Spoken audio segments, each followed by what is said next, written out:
কোনো প্রকার ডিম ছাড়াই শুধুমাত্র 2 কাপ দুধ আর সুজি দিয়ে মাত্র 10 মিনিটে তৈরি করে নিতে পারবেন অসম্ভব মজাদার এবং লোভনীয় স্বাদে তুলতুলে নরম এই ডেজার্ট। আর এইটা এতটাই সফট এবং ক্রিমি হয় যে মুখে দেওয়ার সাথে সাথেই জাস্ট মিলিয়ে যায়। হুটহাট মেহমানদারিতে অথবা যে কোনো অকেশন স্পেশাল বানাতে এই ডেজার্টটা ঝটপট বানিয়ে সার্ভ করা যায়।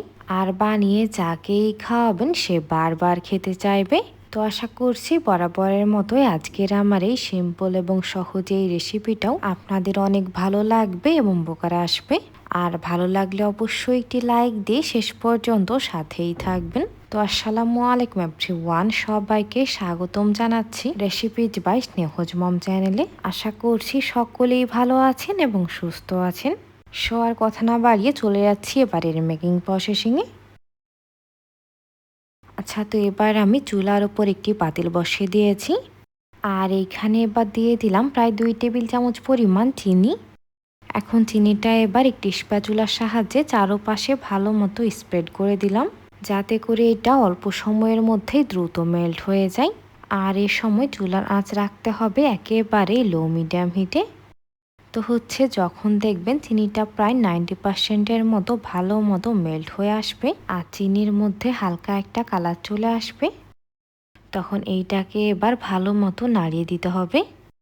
আর এ পর্যায়ে ক্যারামেলটা কিন্তু অনবরত নাড়াতেই থাকতে হবে, নয়তো এইটা পুড়ে যাওয়ার সম্ভাবনা রয়েছে। আর আজকের এই ক্যারামেলটা কিন্তু আমি খুব একটা বেশি ডার্ক কালার করব না। তো মাশাআল্লাহ, এর মাঝে ক্যারামেলের মধ্যে কিন্তু খুব সুন্দর একটা কালার চলে এসেছে। আর এইটা এবার একদম পারফেক্টলি রেডি। তো চুলাটা এবার আমি একেবারে বন্ধ করে দিচ্ছি। আর এইটা এবার সাথে সাথে মোল্ডের মধ্যে ট্রান্সফার করে নিতে হবে, নয়তো ক্যারামেলটা অল্প সময়ের মধ্যেই জমতে শুরু করবে।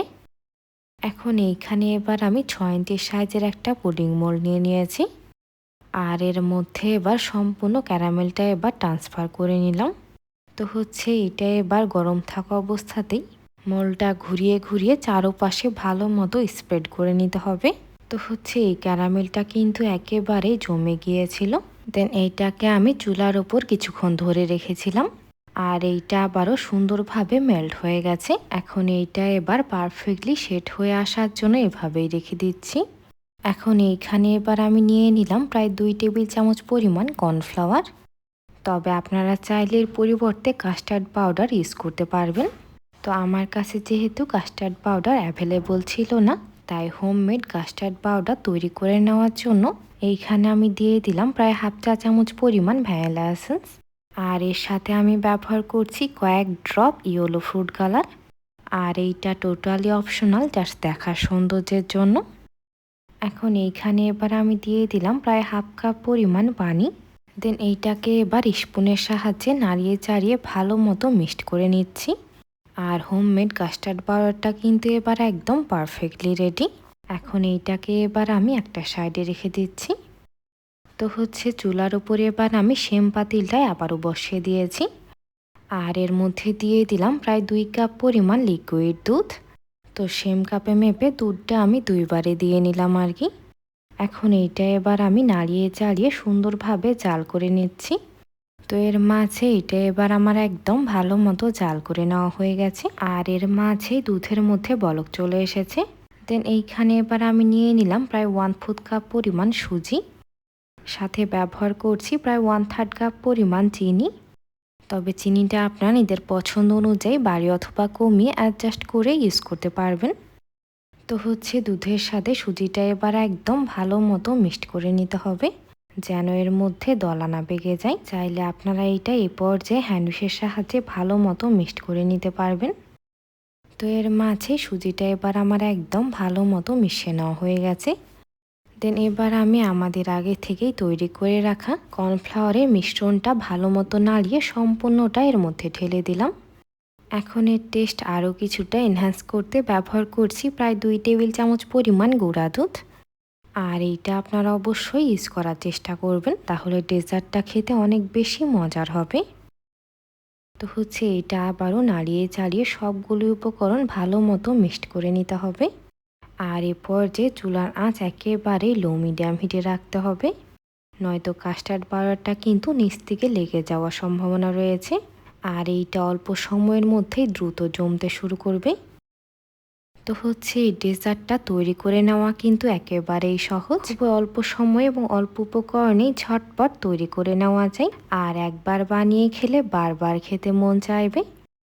তো হচ্ছে এ পর্যায়েটা কিন্তু আগের চাইতে অনেকটাই ঘন হয়ে এসেছে। দেন এইখানে এবার আমি দিয়ে দিলাম প্রায় 1 টেবিল চামচ পরিমাণ ঘি। আর ঘিটা দিয়ে নেওয়ার কারণে এর মধ্যে কিন্তু খুব সুন্দর একটা স্মেল আসবে। হাতের কাছে অ্যাভেলেবল থাকলে আপনারা অবশ্যই এখানে ঘিটা ইউজ করার চেষ্টা করবেন। তবে না থাকলে এর পরিবর্তে সাদা তেলও ব্যবহার করা যাবে। তো ঘিয়ের সাথে এইটা এবার আমি আবারও নাড়িয়ে চাড়িয়ে ভালো মতো মিক্সড করে নিলাম। আর এইটা এবার একদম পারফেক্টলি রেডি। আর এর কনসিস্টেন্সি একেবারেই পারফেক্ট আছে। এখন চুলাটা অফ করে এটাকে এবার সাথে সাথেই মোল্ডের মধ্যে ট্রান্সফার করে নিতে হবে। নয়তো এটা যে পাত্রে থাকবে সে পাত্রেই জমতে শুরু করবে। তো হচ্ছে সম্পূর্ণ সুজির ব্যাটারটা এবার আমি মোল্ডের মধ্যে ট্রান্সফার করে নিলাম। আর এইটাকে এভাবে করে কয়েকবার ট্যাপ ট্যাপ করে নিলাম। এখন এইটা এবার স্টিম করে নেওয়ার জন্য চুলায় চলে যাচ্ছি। তো হচ্ছে চুলার উপর এবার আমি আবারও একটি পাতিল বসিয়ে দিয়েছি। আর এর উপরে একটি সুতি কাপড় দিয়ে নিলাম। দেন মোলটা এবার এর মধ্যে বসিয়ে দিলাম। এখন এবারের ঢাকনাটা লাগিয়ে দিলাম। আর কারো কাছে ঢাকনা অ্যাভেলেবল না থাকলে এর পরিবর্তে ফয়েল পেপার অথবা যে কোনো প্লেট দিয়েও ঢেকে দিতে পারবেন। তো এখন মোল্ডের প্রায় অর্ধেক বরাবর পানি এর মধ্যে আমি ঢেলে দিয়েছি। দেন এবার পাতিলের ঢাকনাটা লাগিয়ে দিলাম। আর ঢাকনায় থাকা ছিদ্রটা একটি কাগজের সাহায্যে বন্ধ করে দিলাম। এখন চুলা আঁচ একেবারে মিডিয়াম হিটে রেখে এটা এবার আমি স্টিম করে নিচ্ছি ঘড়ি ধরে 10 মিনিট। তো হচ্ছে ফিরে আসলাম এবার আমি ঠিক 10 মিনিট পর। এবার একটি টুথপিকের সাহায্যে চেক করে দেখে নিচ্ছি এটা পারফেক্টলি সেট হয়েছে কিনা। তো মাশাআল্লাহ এটা এবার একদম পারফেক্টলি রেডি। আর সামান্য নরম ভাব থাকলেও কোনো সমস্যা নেই। এটা ফ্রিজে রাখলেই পুরোপুরিভাবে সেট হয়ে যাবে। তো হচ্ছে এইটা এবার আমি ফ্রিজে প্রায় 1 ঘন্টার মতো রেখে ভালো মতো সেট করে নিয়েছি। দেন এবার একটি নাইফের সাহায্যে চারপাশটা ভালো মতো ছাড়িয়ে নিচ্ছি। আর এইটা একটু সাবধানতার সাথে ভালো মতো ডিমোল্ড করে নিতে হবে, যাতে করে ডেজার্টটা না কোনোভাবেই ভেঙে যায়।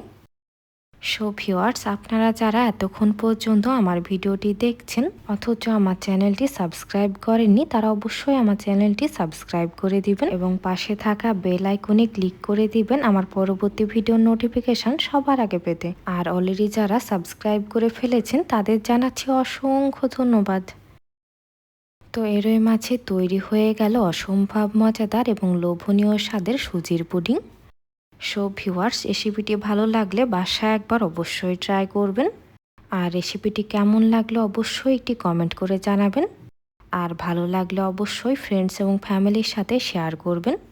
আর এইটা যে কি পরিমাণ সফট এবং তুলতুলে নরম হয়েছে আশা করি আপনারা দেখে নিশ্চয়ই বুঝে নিয়েছেন। তো আজকের মতো এখানেই বিদায় নিচ্ছি। এতক্ষণ সাথে থাকার জন্য অসংখ্য ধন্যবাদ। আল্লাহ হাফেজ।